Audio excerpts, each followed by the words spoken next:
Il existe de nombreux comités de gestion des infrastructures, hélas, qui ne fonctionnent pas souvent en milieu rural. Résultat, les nombreux investissements consentis à des dizaines de millions ne fonctionnent pas souvent à plein régime.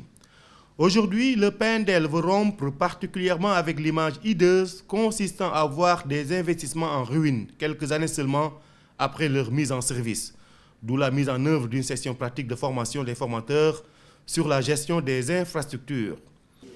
La pertinence de l'atelier porte sur le fait que nous avons essayé de réunir l'ensemble des outils nécessaires pour que les acteurs locaux qui sont bénéficiaires de ces ouvrages puissent avoir les capacités nécessaires leur permettant de gérer au quotidien les ouvrages dont ils ont besoin pour pouvoir véritablement les rendre durables, les pérenniser.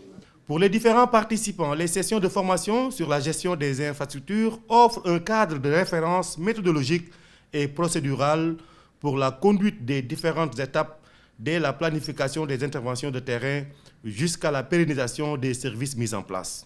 Nous avons essayé aussi d'appliquer la stratégie de formation et de communication qui a été élaborée par le Programme national de développement local.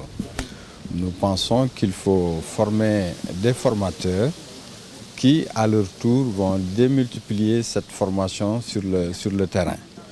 Mais la cible de cette formation finale serait effectivement les comités de gestion qui vont gérer et entretenir les ouvrages qui ont été mis en place par le Programme national de développement local, mais également par les autres partenaires techniques et financiers.